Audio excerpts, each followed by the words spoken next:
Salut, c'est Ahmed. Vous écoutez Jugurtha Talks. Jugurtha Talks est un podcast qui raconte l'histoire de ces Français d'origine nord-africaine qui font bouger les lignes en France. Chaque mois, le micro est ouvert à des invités au parcours inspirant.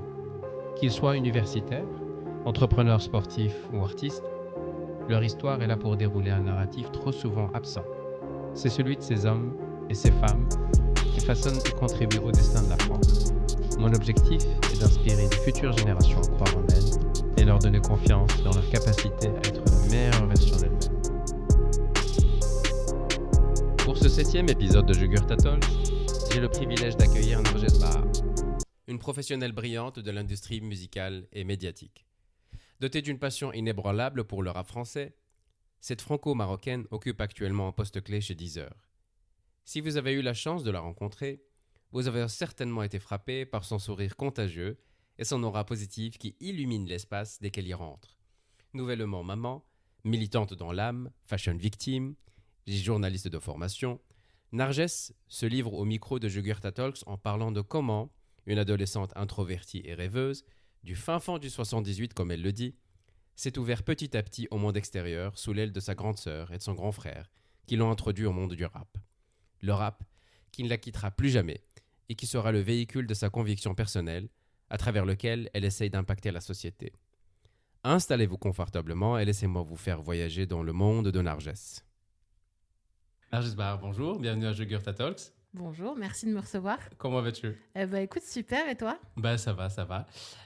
Est-ce que tu peux te présenter d'une manière succincte pour les personnes qui nous écoutent ? Alors, moi, c'est Narges, je suis journaliste et je travaille aussi chez Deezer en tant que responsable éditorial sur la partie rap en France. Ok. Là, c'est succinct. C'est succinct, c'est ce que je voulais. Ouais. Où est-ce que tu es né ? Où est-ce que tu as grandi ? Alors, moi, je suis née dans le 78. Donc fin fond 78. Plus précisément. Plus précisément Poissy. Donc Poissy. C'est très loin en RER A. Voilà, et j'ai grandi dans une petite ville sur le plateau. C'est Borgard en fait, parce que la ville, il y a une grande colline. On appelait ça la pente. Quand je remontais avec mon sac à dos, je faisais des randos parce que les bus s'arrêtaient hyper tôt le soir. Donc quand j'ai été à l'école sur Paris au début, etc. Enfin, il y a des moments où je faisais des randos. Donc voilà. T'as de bons mollets. Je l'avais, j'ai perdu un peu. Okay. Mais du coup, j'ai grandi à Borgard, donc plateau de Poissy, en cité HLM. Et on était, quand j'étais toute petite, entre les champs et les bâtiments. Depuis, ça a pas mal construit, ça a vraiment changé, mais c'était un peu l'idée de cette ville perdue entre une A13 pas loin, la forêt, et le terrain vert où on allait jouer au basket et au foot. Ok, Ouais. Ça fait quoi de grandir ? Ça ressemble à quoi de grandir à Poissy des années 90 ? Franchement, c'était trop chouette. J'étais tout le temps dehors. Je jouais beaucoup. J'étais un garçon manqué, en même temps pas... Je sais pas trop, tu vois, mais j'étais un peu une Kaira, quoi. Je me battais beaucoup, visiblement. On m'a rappelé que je passais beaucoup de temps à taper les petits garçons. Je ne sais pas pourquoi, mais j'étais un peu comme ça. Non, mais sinon, c'était très chouette, quoi. Beaucoup de temps dehors. Enfin, c'est là où, tu vois, aujourd'hui, moi, maman, je me dis, est-ce que je laisserai ma fille autant dehors, tu vois ? Je ne sais pas. Mais c'est vrai qu'on était dans une autre vie. C'était bien sûr que, tu vois, on te disait, ouais, fais attention aux gens qui veulent te donner un bonbon, ne parle pas à n'importe qui, etc. Mais il y avait quand même ce truc où tu sortais de chez toi et t'allais jouer dans la cité...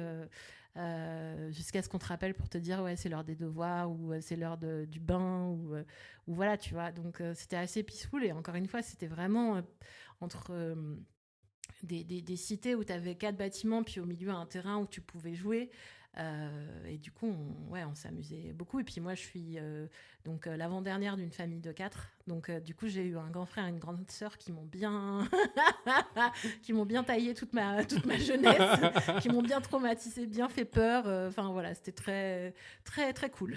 Ça te sert à ça les frères. Ouais, généralement ils sont là pour te mater un peu. Ça c'est ça. Oui. Ouais. Puis nous c'était la taille, c'était universel quoi. Ça se taillait de tous les côtés. J'avais plein de surnoms, plein d'histoires fantastiques.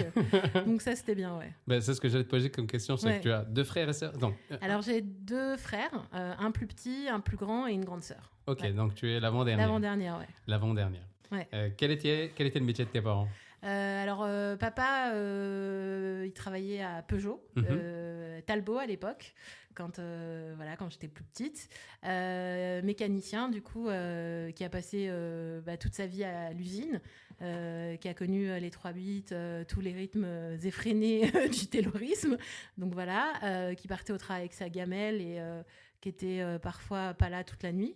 Et puis maman, femme de ménage, qui a travaillé à l'école maternelle à côté de la maison quand j'étais toute petite, et puis après qui a fait des ménages chez plein de gens et gardé des enfants aussi un peu, et voilà. Tu es allée à quel lycée? Je suis allée au lycée Le Corbusier à Poissy parce qu'au départ je devais aller à Saint-Germain-en-Laye, c'est une ville un peu plus bourgeoise que l'est à Poissy, et qu'en fait, au sortir de ma 3e, quand j'ai visité le lycée Jean-Baptiste Poquelin, j'ai eu peur parce que c'était pas du tout mon environnement, que je me mettais en danger et que c'était trop tôt pour la mise en danger. Donc je suis retournée à Poissy, au lycée Le Corbusier qui était à Borgard, et je suis restée dans mon environnement, quoi. Ok. J'avais pas encore la capacité à sortir de ce que je connaissais, je pense. Est-ce que tu peux me décrire Narges, ado, au lycée?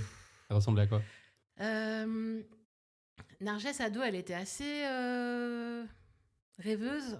Je dessinais beaucoup, je faisais de la couture, j'étais un peu perdue dans mon monde, j'écrivais des poèmes, je racontais ma vie sur des cahiers.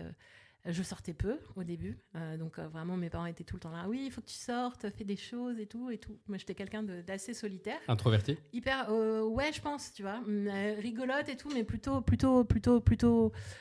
geek aussi, déjà, genre. Ça se voit. En fait, les personnes là qui nous écoutent, mais moi, j'arrive à ressentir que tu es geek. Il y avait un truc très... dès que j'aimais quelque chose, je me mettais à fond dedans, j'étais hyper passionnée, tout ça. Et c'est vrai que quand, par exemple, j'ai découvert la musique, ben, tout de suite, ça a été le truc que j'ai pu lâcher.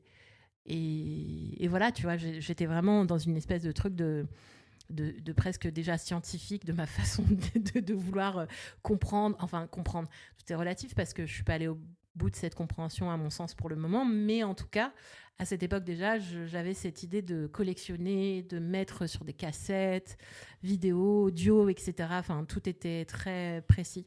Okay. Dans tout ce que je faisais, j'étais un peu comme ça, tu vois, genre je découvrais un truc, ça me passionnait. À un moment, j'avais appris à coudre un peu et je m'étais mis à faire des coussins et des sacs, et genre je ne lâchais pas l'affaire, je faisais plein de modèles différents.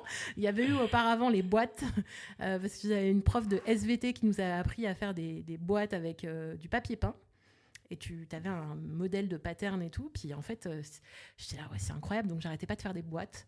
Donc voilà, j'avais un côté un peu comme ça, quoi, un peu insistant.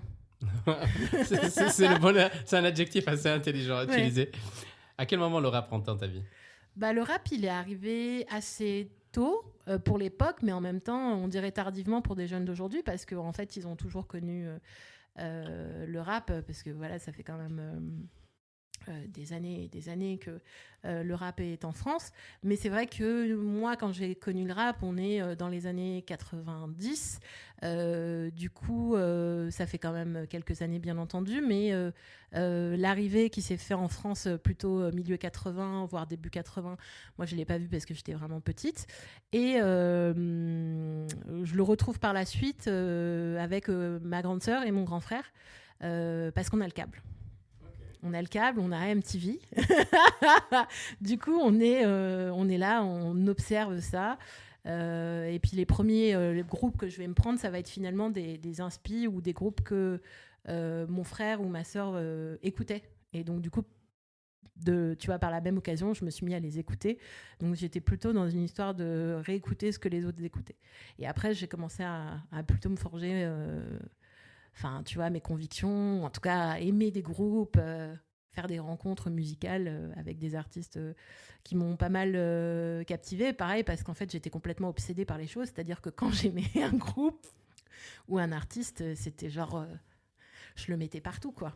Dans mes cahiers de texte, dans mes agendas, partout. Je découvre ça, cet aspect en toi, cet aspect obsessionnel, en fait. Quand tu découvres quelque chose, tu y vas à fond. Ouais, je suis totalement obsessionnelle. En fait, c'est un truc dont je parlerai, je pense, rarement, mais en vrai, je suis assez obsédée par les choses. Ouais. Ok. Et pour certaines personnes, le rap les accompagne, ou la musique les accompagne. Ouais. Pour d'autres, elle les définit. Ouais. Toi, tu te situes où? Moi, je dirais que... C'est quoi le rap pour toi? C'est quoi la musique pour toi? En fait, avant d'avoir ma fille, je t'aurais dit que c'est ma plus grande histoire d'amour. Maintenant, ça a un peu changé parce que j'ai découvert l'amour inconditionnel. Et l'instinct maternel aussi. Voilà. Et du coup, ça a un peu tout changé, mais... Puis, je me suis mariée. Enfin, il y a plein de choses qui ont un peu changé. Mais c'est vrai que pendant très longtemps, j'aurais dit que c'était ma première et ma plus grande histoire d'amour. Et je pense qu'en fait, il y a un truc de presque inexplicable avec la musique qui fait que je me dis que ce sera toujours là. Enfin, elle sera là après moi, elle sera là avant moi. Enfin, elle était déjà là, tu vois. Et en gros, c'est pas un truc qui me définit, mais je pense que je définis ce que j'aime dans la musique à des moments très différents de ma vie. C'est-à-dire que autant ça a peut-être été la bande-son de mon adolescence à un moment. Après, ça a été dans des moments de difficulté, un truc qui te permet de t'accompagner. Et je dirais que par la suite... ça a été, et c'est devenu progressivement, c'est devenu mon travail. Donc aujourd'hui, je dirais que c'est encore plus moi qui définis la musique. Parce que c'est un instrument que j'utilise dans le cadre de mon travail au quotidien et qui me permettent d'asseoir des réflexions et des idées. Et c'est plus une façon de rendre vivant des choses auxquelles je crois. C'est comme des madeleines de Proust pour toi. Ça veut dire qu'à travers une chanson, tu peux en fait revivre toute une époque, tout un... Ouais, tu peux, mais... Tu ancres une partie de ta vie. Mais je pense que j'ai moins cette vision-là de la musique aujourd'hui. Ça l'a peut-être été plus à l'époque, mais dès lors que c'est devenu un outil de travail, parce que moi, la musique, c'est vraiment mon quotidien, c'est mon travail. Écouter de la musique, c'est ce que je fais. C'est devenu quelque chose d'autre. C'est-à-dire que c'est, en premier lieu, ma fonction, mais ça me permet d'asseoir des idées, de faire passer des convictions et de pousser certaines choses. Okay. Et je dis ça parce que, par exemple... il y a une phrase célèbre qui dit on ne peut pas faire de rap sans prendre de conviction. Et moi, je pense en vrai que la musique, c'est qu'une histoire de conviction à mon niveau. Et la façon dont je travaille sur la musique aujourd'hui, c'est qu'une histoire de motivation et de conviction. Et la première étant de rendre visible l'invisible, ou en tout cas de raconter une certaine histoire de la France qui s'inscrit dans l'histoire des diasporas et des personnes... non blanche. Ça ne veut pas dire que je ne regarde pas tout ce qui est la France, parce que c'est pluriel, mais en tout cas, il y a toutes ces convictions autour de l'importance de montrer la ruralité, d'expliquer que le rap, aujourd'hui, il appartient à tout le monde aussi, de travailler à l'encontre du mépris de classe, du racisme, et plein d'autres idées qui découlent finalement de cette écoute et du travail que je fais autour de la musique. Donc tu donnes, enfin dire, tu donnes une plateforme à certaines personnes qui ont un message qui est sous-entendu? En fait, je pense que je ne donne pas nécessairement une plateforme, mais je dirais que je rends visible à travers soit le fait de le dire moi-même, ou le travail que je vais faire dans tout ce qui va être le reportage, que ce soit radio, vidéo, que ce soit audio, ou même aujourd'hui à travers des playlists éditoriales chez Deezer. Alors bien entendu, ça vient répondre à des enjeux qui sont des enjeux d'audience, parce que je ne fais pas ça pour mon petit plaisir. Mais c'est vrai que je pense avoir aujourd'hui, au-delà même du rap, un spectre assez large de ma vision de la musique, parce que j'ai eu l'occasion de beaucoup voyager dans le cadre de mon travail.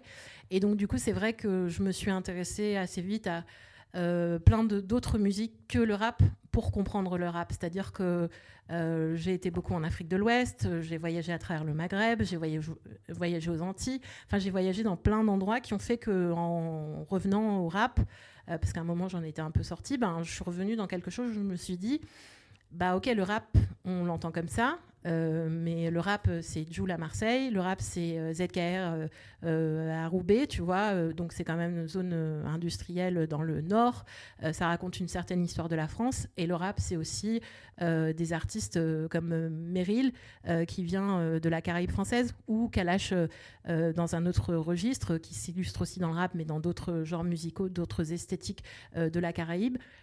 Donc finalement, tu peux pas, pour moi, limiter. Enfin, je sais pas comment dire, ça peut pas être qu'une Madeleine de Proust. C'est-à-dire que bien sûr que j'ai toujours des titres qui vont me rappeler à mon enfance, ou si j'entends un morceau de Lunatique, donc Ali Bouba, je me dis ah oui, ça me rappelle une certaine époque où il y a beaucoup de choses qui me rappellent à mon histoire de famille, ma grande sœur, mon grand frère, les morceaux de rap qu'on écoutait, tout ça. Mais c'est vraiment plus un truc, un outil en fait. Ok. Donc, tu décides avec ton bac en poche de faire des études langue à Nanterre. Ouais. Pourquoi les langues? Bah, en fait, le truc, c'est que je pense que j'ai toujours été dans ce truc de l'anglais, parce que, bon, le rap. Donc, du coup, j'étais quand même plutôt pas douée, mais enfin, si, quand même, pour l'époque, tu sais, genre, je m'étais débrouillée quand même pas mal, j'aimais bien l'anglais et tout, à cause du rap américain. Je rappelle que tu écrivais des poèmes étant jeune avec ton caractère obsessif. Oui, voilà. Et il y avait aussi cette volonté de m'inscrire dans une histoire qui était celle de mes parents. Donc, j'étais en langue et je faisais arabe en option. J'ai pas été à beaucoup de cours parce qu'en fait, j'ai découvert le militantisme à la fac de Nanterre.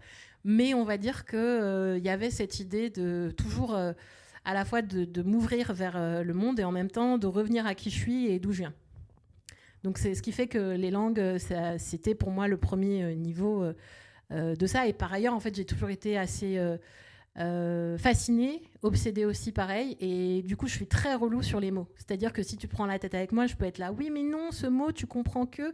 Donc, du coup, tout naturellement, si je devais m'intéresser à quelque chose, c'était plutôt ça. Ça, et je pense que j'aurais pu, sinon, sociologie peut-être, ou histoire. Mm-hmm. Donc, c'est un médium de voyage, finalement. Ouais. Ok. Ouais. Je vois. Comme la musique, hein. Bien sûr. Tu as dit dans une interview une fois que tu as découvert le militantisme à la fac de Nanterre. Ouais. Qu'est-ce qui t'attire dans le militantisme? Bah, moi, je suis un peu en colère parfois. Enfin, pas qu'en colère, pas que parfois, mais moi, t'as vu, j'ai un truc un peu genre c'est plus fort que moi, tu sais, j'aime pas les injustices. Enfin, c'est peut-être bête à dire, mais en vrai, le monde est méchant, tu vois. Mais bon, tu sais, je sais pas, j'ai un truc autour de peut-être l'appel, tu vois, ou d'avoir l'impression de me sentir utile. Et pendant très longtemps, ça m'a vachement interrogée. C'est-à-dire que je cherchais une façon d'être utile et même de faire quelque chose qui resterait gravé, tu sais.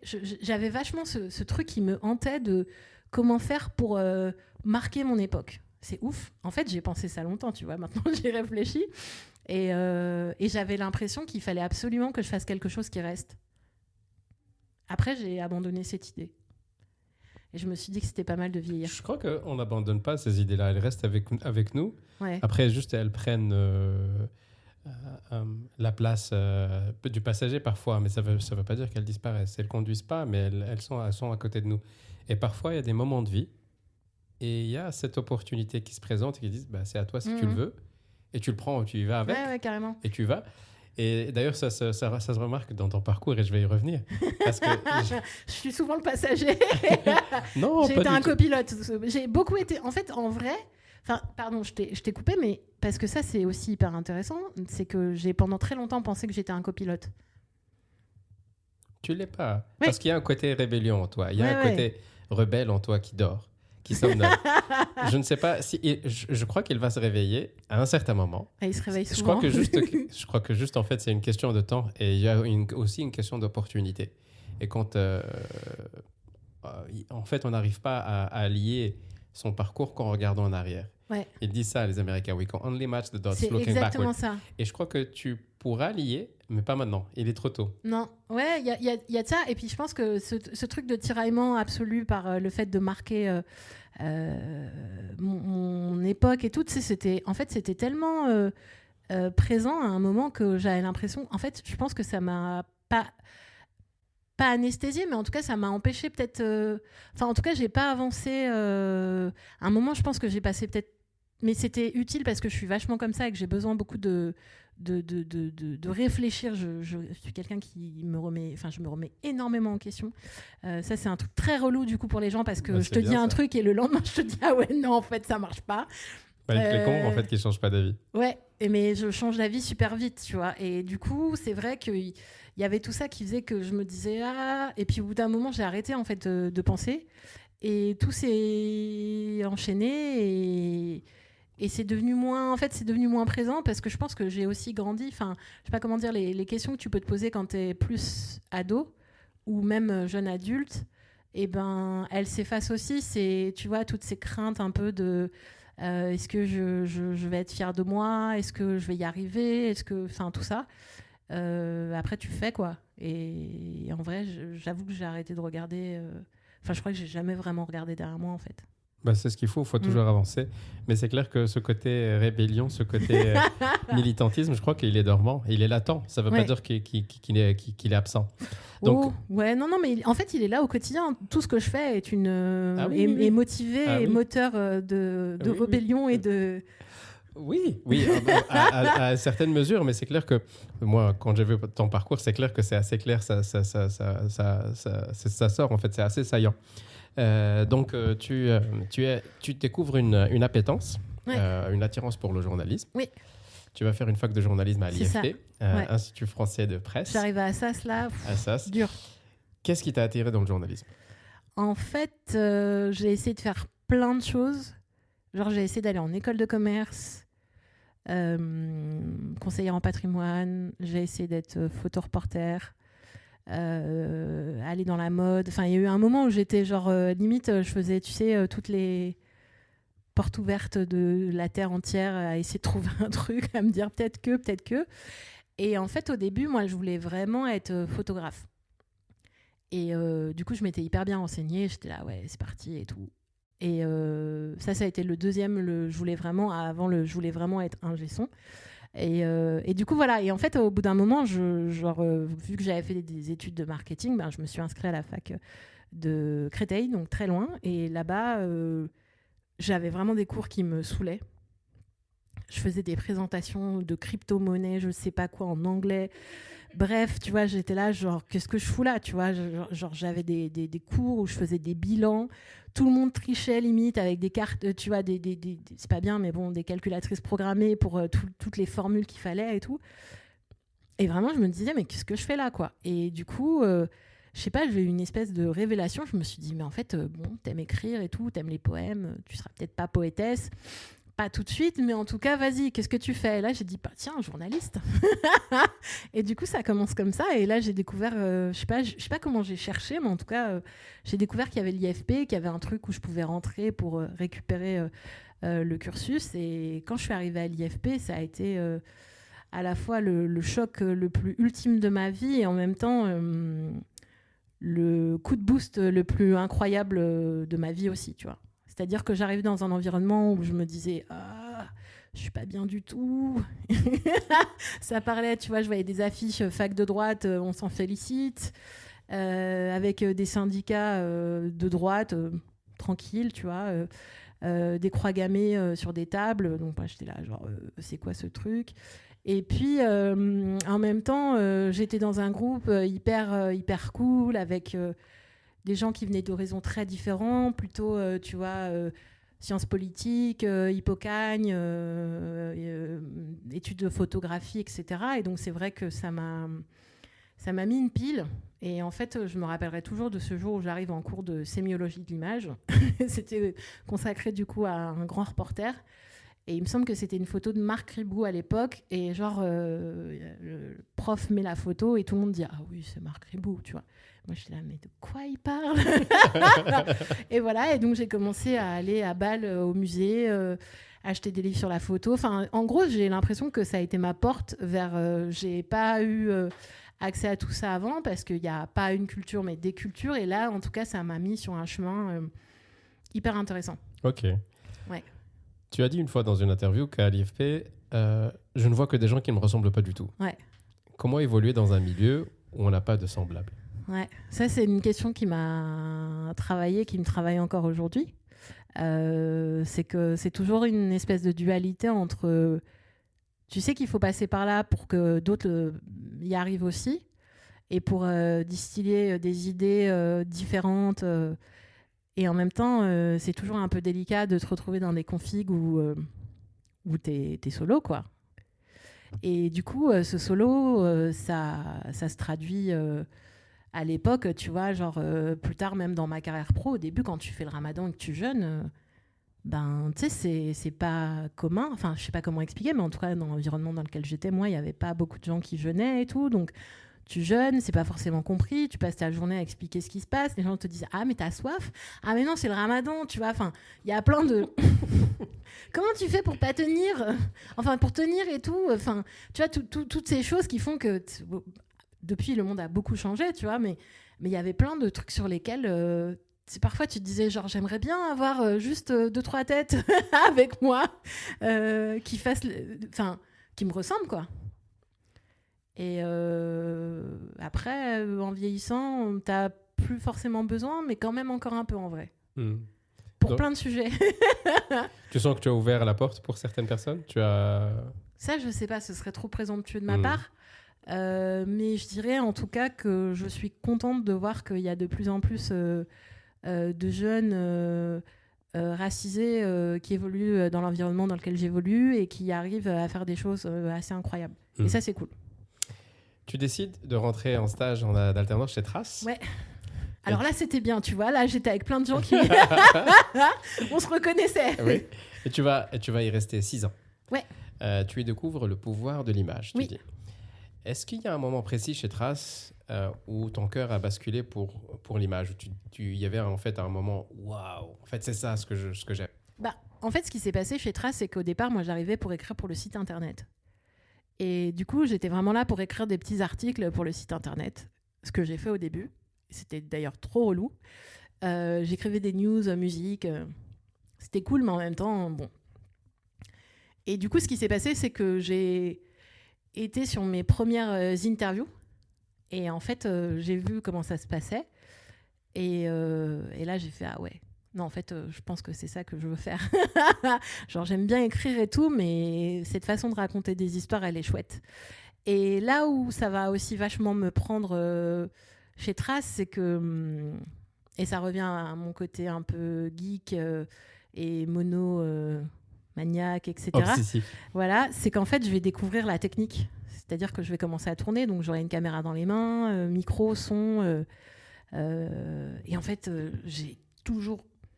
Enfin, ça a été ma grande découverte. Genre, quand j'ai commencé à monter des sujets dans des logiciels de montage comme Final Cut, etc., j'étais en feu, tu vois. Je mettais mes premiers effets, j'en mettais beaucoup d'ailleurs. J'étais là, allez, vas-y, on peut mettre un fondu comme ça, on peut faire comme ça, allez, hop, hop, hop. Tu t'es lâché. Split screen, je mettais tout, tu vois. Et en fait, j'étais une geek, donc j'étais là, oui, on fait comme ça, le raccourci, c'est ça. Non. Donc ça m'a aussi beaucoup plu. Tu gravis les échelons à Trace, tu évolues, tu as un très très bon poste. Donc, tu as un salaire, tout va bien, et un certain une mouche te pique. Ah oui, j'ai tout remis en cause. Et tu sors et tu deviens indep. Si tu reviens à cette période de ta vie, et c'était quoi ton mindset à l'époque où tu te dis, tu sais quoi, bah, je vais tout plaquer et je vais partir en indep? Qu'est-ce que tu voulais faire? Après, moi, j'ai vraiment ce truc où j'ai toujours... je suis pas joueuse, tu vois, je joue pas au poker et tout, mais en revanche, je suis... Dans ma vie perso, je joue beaucoup. Genre, je fais beaucoup de coups de poker, tu vois. Genre, je me dis, allez, vas-y, tapis, hop, hop, hop. All in. Ah ouais, all in, mais j'en ai fait plein, tu vois. Et en vrai, ça m'a toujours appris beaucoup. À des moments, j'ai mangé vraiment des pâtes. Mais ça a été à chaque fois des façons de upgrader. Sans regret? Sans regret, surtout. Enfin, franchement, aucun. Imagine qu'à cette période, tu aurais eu un budget illimité, une équipe de choc, une liberté artistique totale. Qu'est-ce que tu aurais produit? Bah, je pense que j'aurais rien fait. Sérieux? En vrai, j'étais pas prête dans mon mindset pour faire des choses. Je sais pas pourquoi je t'imaginais trop faire. Je sais pas si tu connais Block Party de Dave Chappelle. Ah ouais, grave. Oh bah oui. Non, après, je m'imaginais trop ça aurait que pu, mais je pense, en vrai, tu vois, faut savoir aussi être honnête avec soi-même. C'est que j'avais pas encore La maturité. la maturité, puis en fait, il y a ce truc où, à la fois, je parie, tu vois, coup de poker, all-in, tout ça. Je suis un peu une rebelle, mais en même temps, j'ai un truc hyper discipliné. Tu vois, genre, je suis une espèce de ouais, il faut que j'ai fait mes classes comme ci, comme ça, il faut que je passe. Tu vois, un peu comme une disciple du Wu-Tang, tu vois. Ok. Genre, quand ils parlent du temple, et ils sont là, les 36 chambers et tout, ben moi, je suis comme ça, tu vois. Je sais pas si c'est parce que je suis une ancienne, un peu, enfin maintenant on peut dire, pas qu'un peu, mais que j'ai vraiment une culture hip-hop et que tu sais, il y avait vraiment ce truc de l'élévation, il faut lire beaucoup, il faut apprendre.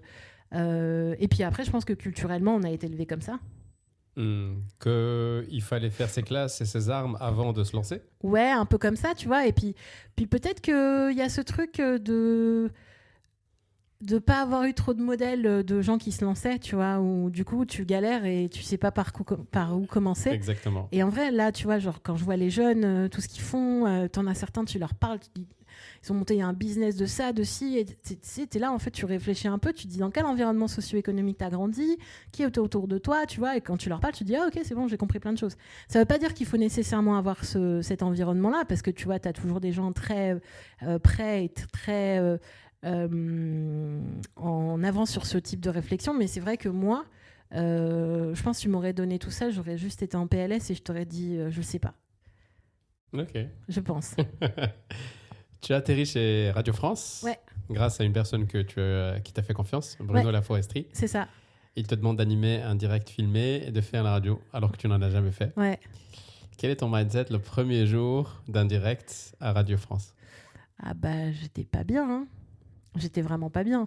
Le jour où j'ai fait le premier direct, comme il fallait que je fasse de la vidéo en même temps, il y avait ce truc où je me disais, j'avais pas le temps de trop réfléchir.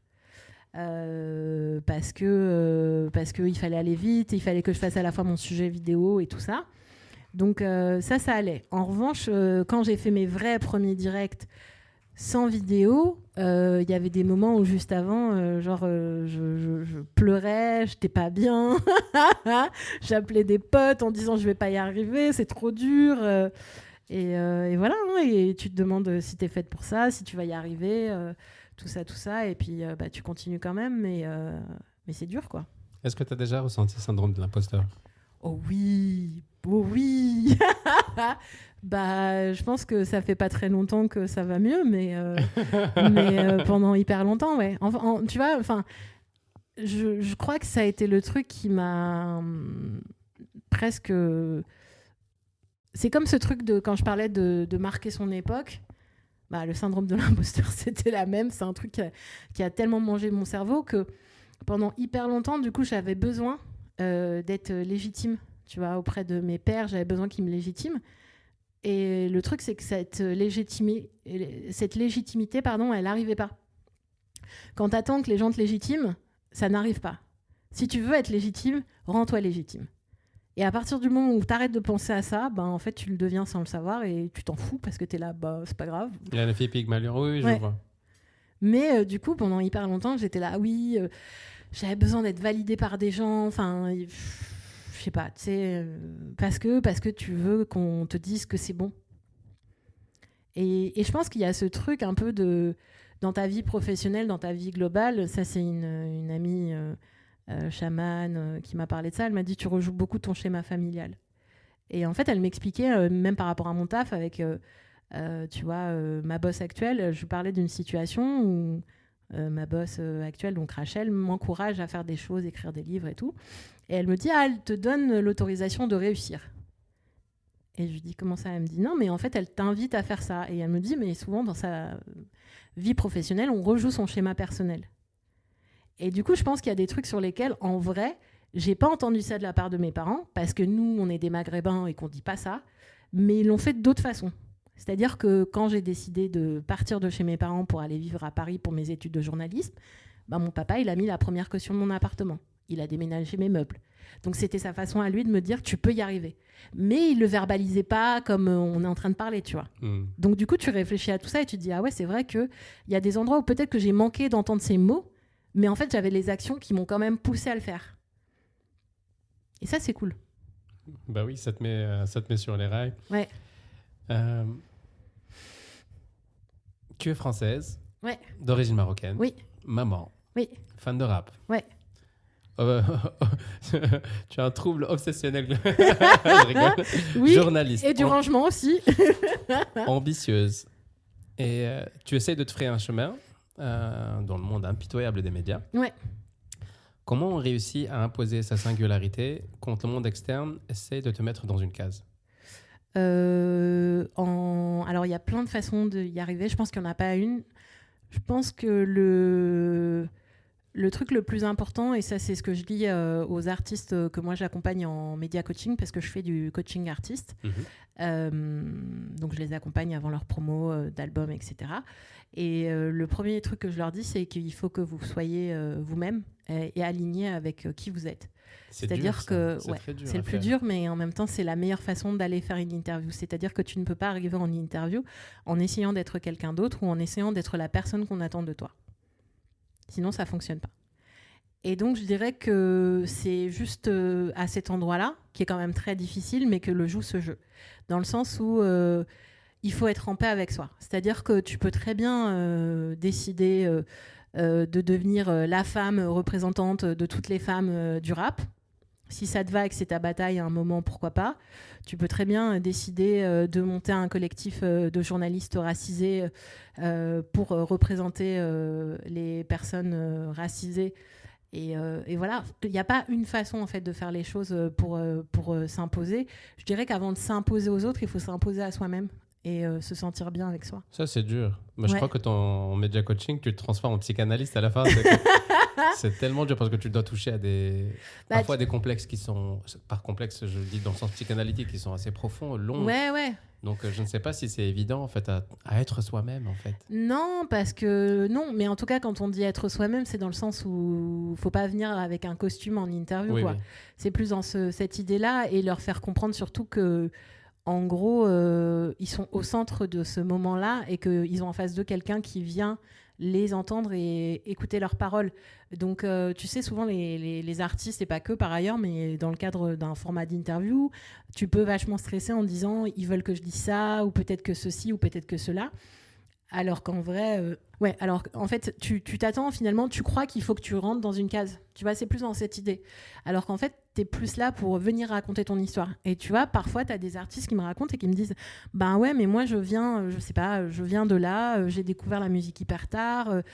Du coup, je sais pas, mon histoire, elle est pas super intéressante. » Et t'es là, bah si, en fait, ton histoire, elle est trop cool. Et juste, raconte-la en interview comme tu me la racontes là. T'as pas besoin d'essayer de prétendre, tu vois, devenir quelqu'un d'autre. Et les gens sentent. Oui, c'est ça. Sentent quand c'est faux. T'as pas besoin d'intellectualiser. C'est ça. Et puis après, dans le sens d'être soi-même, l'idée, tu vois, c'est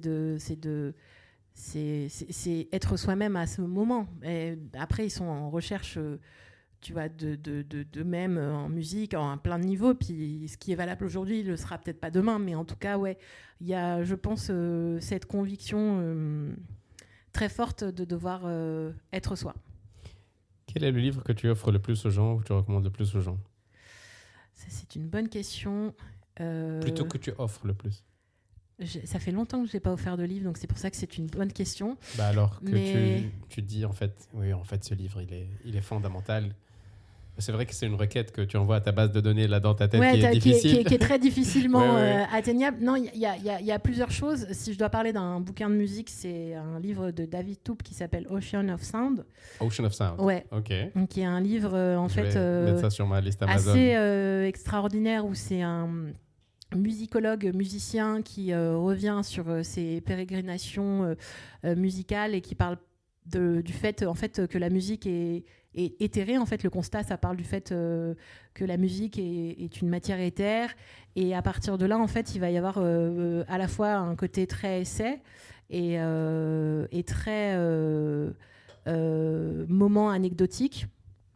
de sa vie, tu vois. Donc, il va te raconter sa rencontre avec, il me semble, c'est Sun Ra, ou un rêve avec Sun Ra, avec des histoires. Enfin, il y a plein de grands musiciens de la musique moderne, et en fait, ça parle aussi bien de Satie que de Sun Ra, que de John Cage ou de Meredith Monk, etc. Et en fait, c'est un livre qui m'a beaucoup touchée par sa forme, parce que c'était le premier livre un peu hors standard que je découvrais, parce que c'est plus un essai, qu'il y a plein de divagations, etc. J'aimais bien aussi l'idée très onirique de comment on pouvait regarder la musique et la ressentir. Et puis, moi, ça m'a fait découvrir plein de musiciens que je connaissais pas. Et en fait, j'ai eu pendant très longtemps, maintenant malheureusement je le fais moins, mais j'étais vraiment insatiable, et donc ce qui veut dire que je ne m'arrêtais pas un truc en particulier. Il y a eu toute une période de ma vie où je me disais tiens, là je vais me faire un cycle. J'appelais ça des cycles, et donc du coup je me lançais sur le classique, et je lisais des livres, les biographies, Satie, Vivaldi, Beethoven, voilà. Et puis après je me disais tiens, la musique expérimentale, etc. Et c'est vrai que ce livre de David Toupe, ça a été un premier pas vers un truc où j'ai commencé à beaucoup lire, beaucoup étudier autour de ce que c'était que la musique expérimentale, et c'est comme ça que j'ai découvert par la suite John Cage, qui a été pour moi un choc incroyable, parce qu'en fait j'arrivais à ce moment-là où j'avais plus que ce truc de genre l'écoute, j'avais aussi le travail, mais j'avais ce truc de réflexion très universitaire autour de la musique, avec des mecs qui posaient des concepts comme le fait que le silence n'existe pas. Et c'est vrai que le jour où j'ai découvert ça vraiment, je me suis dit ah ouais, le mec il est trop loin. Mais en vrai il a trop raison. Et du coup c'était fabuleux, et puis ça m'a amené vers d'autres choses. Donc voilà, j'ai beaucoup parlé de ce livre, mais ça peut être celui-ci. À chacun sa définition du succès. Ouais. Qu'est-ce que le succès pour toi, et comment tu l'as mesuré tout au long de ton parcours? Moi je dirais qu'aujourd'hui le succès pour moi c'est d'avoir eu ma fille. Voilà. Waouh. Ouais. C'est le plus beau succès de ma vie. Ok. Mm. C'est vrai que Désolée. là tu m'achèves. Désolée. Mais pourquoi désolé? Non. Bah après moi je suis très sur les émotions, donc ça me dérange pas. Mais c'est plus que j'emporte les gens ailleurs. Et non, ouais, ma fille. Bah écoute, là tu me cloues le bec. je peux pas dire autre chose. Il y a un dicton qui dit pour les petites décisions, faites confiance à l'esprit. Ouais. Pour les grandes, à l'instinct. Dans ta vie, te rappelles-tu avoir un moment particulier où tu as écouté ou ne pas écouté ton instinct? Je pense que j'écoute tout le temps mon instinct. Vraiment. Tout. Pas que, mais c'est beaucoup trop d'instinct. Et en vrai, c'est pas une mauvaise chose, parce que je crois avoir fait quand même... en tout cas, je regrette rien de ma vie. Mais genre vraiment. Et du coup, ça, c'est cool. C'est vrai que c'est difficile, parce qu'il y a des personnes qui n'arrivent pas à comprendre quelle est cette notion d'instinct. Ouais.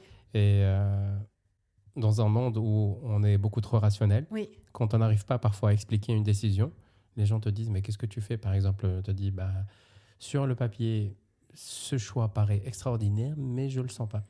Et les gens n'arrivent pas parfois. Ils disent ils essaient de rationaliser beaucoup trop, et on a oublié ce côté instinctif, alors qu'ils ne nous trompent jamais. Non, ça c'est sûr. Et je pense que en fait moi je suis beaucoup trop à propos d'énergie en fait. Donc j'allais te poser une question. Du coup je sens en fait, je sais pas, j'ai un truc qui me sauve. Oui. Genre avant de parler à quelqu'un, je sens qu'il est, tu vois. Genre et en fait il y a eu un moment où je paraissais complètement ouf, tu vois. Après, j'ai un peu éteint ce côté-là de moi, parce que j'étais vraiment, entre guillemets, moi je pense normal, tu vois, mais peut-être un peu étrange pour le monde occidental. Mais globalement, je voyais même, tu vois, je voyais les gens avec des couleurs. Je pouvais dire, cette personne, je la vois comme ça. Et du coup, quand je dis je l'ai éteint, c'est que je pourrais jamais m'empêcher de penser comme ça. Mais je vais plus trop le verbaliser, parce que ça peut faire un peu, tu vois, genre les gens ils se disent c'est bizarre. Est-ce que pour toi les choses sont tout est connecté. Est-ce que tu ressens ça? Ouais, carrément. Tu as déjà fait le test de Gallup Institute qui s'appelle Strength Finder 2.0? Non. Je te conseille réellement de le faire. Ouais. Et je crois que tu as une force qui s'appelle connectedness. Ça veut dire que tu vois que tout est lié, Ouais. tout a une raison, tout a une cause. Et je t'invite réellement à prendre ce bouquin et à passer le test, parce qu'il y a un test qui vient avec le bouquin. Et après, tu vas lire en fait cette force. C'est un bouquin qui pousse les gens à plus travailler sur leurs forces que leurs faiblesses. Ils disent ta faiblesse, c'est tes faiblesses. Mais par contre, tes forces, c'est quelque chose... si tu travailles un peu dessus, tu deviens particulièrement dangereux, entre guillemets. Je vois. Un outlier. Ok, je veux devenir dangereuse. Je reviens sur après Radio France. Donc, tu es revenu 2 ans sur Trace. Oui. Et après, tu as atterri, c'est 10 heures. Ouais, alors je suis revenue 6 mois chez Trace. Et là, mon instinct m'a dit de partir. C'est-à-dire que je suis revenue, j'ai fait 6 mois. Et ça devait déboucher sur un CDI. Et en fait, l'endroit où j'étais, c'était pas l'endroit où il fallait que je sois. Donc, mon instinct m'a dit, c'est pas grave, tu pars. Et donc, j'ai tout remis en jeu. Et à ce moment-là, en fait, ce qu'il faut savoir, c'est que moi, j'étais intermittente du spectacle jusqu'ici.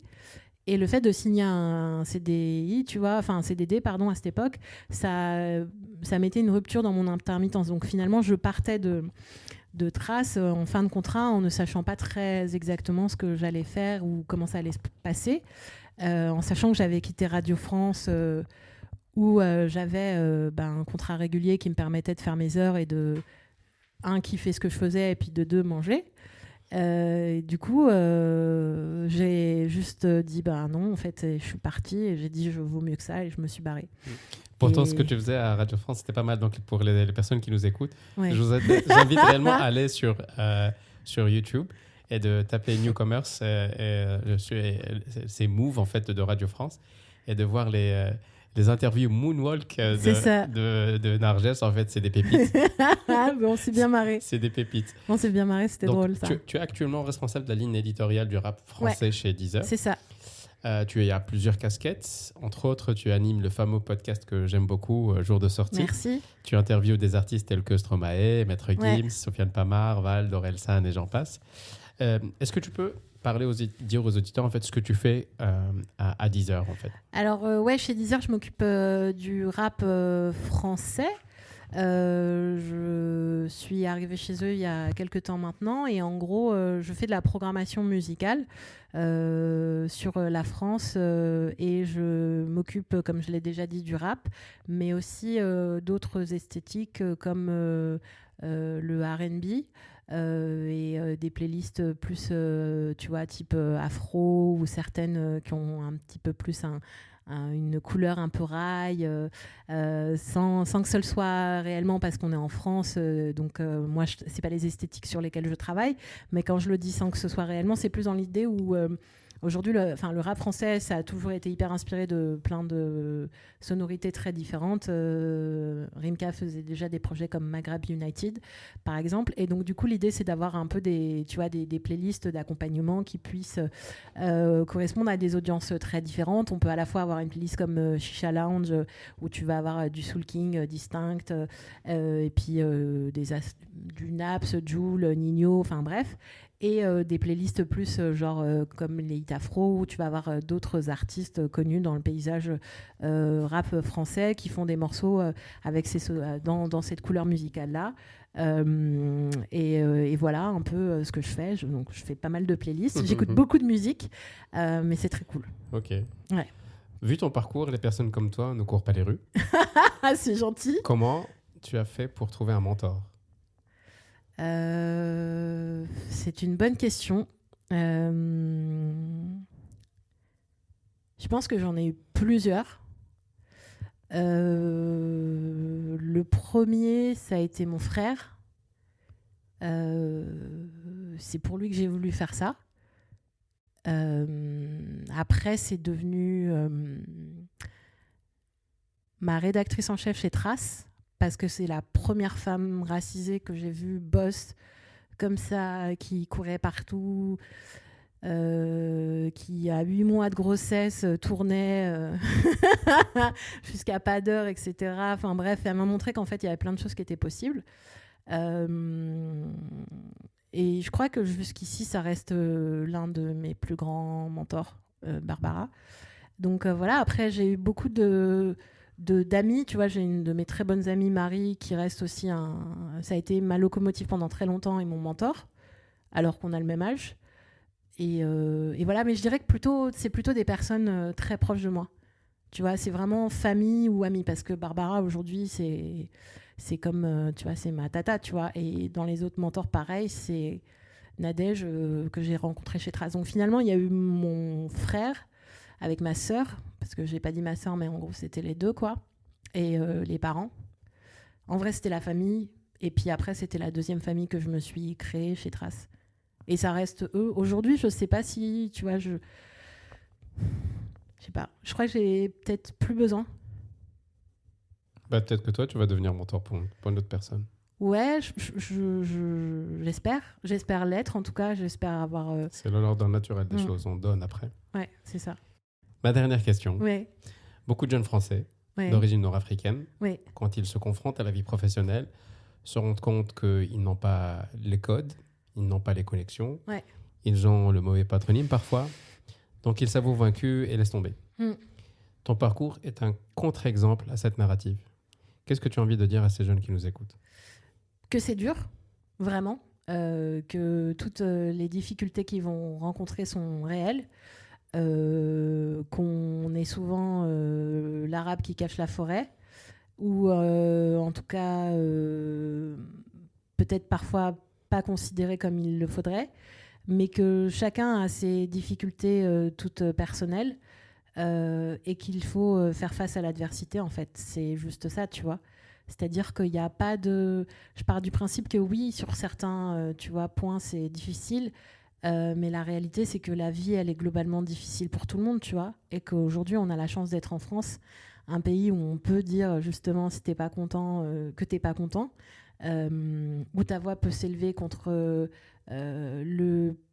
tu vois, les politiques publiques, le système dans lequel on évolue et autres, et qu'il y a des endroits où c'est genre juste pas du tout possible. Après, je dis ça peut sonner un peu cliché, ça veut pas dire que ça minore tout ce dont on parle depuis le début, mais c'est juste que y a toujours une possibilité. Il y a toujours une possibilité, et le truc de prendre les escaliers quand l'ascenseur est en panne, en fait, j'aime plus trop cette métaphore parce qu'elle renverrait à un truc de méritocratie, tu vois, pour réussir à faire des choses. Je suis pas forcément convaincue que le travail est qu'une histoire de méritocratie aujourd'hui, parce que c'est pas le cas, tu vois. En revanche, je pense que on peut en tout cas trouver une voie qui nous convient. C'est-à-dire que moi, je voulais être journaliste à un moment, et en fait, je sentais que je pouvais pas y arriver dans les médias plus mainstream ou généralistes. Et à travers ma passion qui était le rap, j'ai raccroché et j'ai réussi à faire une carrière que j'aurais probablement pas eue en étant, tu vois, en journaliste culture, tu vois. Donc finalement, tu vois, j'ai envie de dire, je les ai bien niqués. Écoute, sur cette jolie parole, où est-ce que les gens qui nous écoutent peuvent suivre ton travail ? C'est possible sur Deezer déjà. Il y a les playlists. Sur le rap, c'est Narges. Et puis sinon, sur les réseaux sociaux, en tapant Narges Bar, que ce soit sur Twitter ou Instagram, ils pourront me suivre et me voir faire des grandes envolées sur la musique et puis passer mes petits coups de gueule aussi. Cool. Narges Bar, ça a été un vrai plaisir de t'avoir à Jugurtha Talks. Merci beaucoup. Merci à toi. Merci. Vous venez d'écouter Jugurtha Talks. Si vous souhaitez que j'interviewe un Français ou une Française d'origine nord-africaine qui vous inspire, n'hésitez pas à m'envoyer un email à jugurthatalks@gmail.com ou par message direct sur le compte Instagram ou la page Facebook de Jugurtha Talks. Je vous dis ciao et à la prochaine.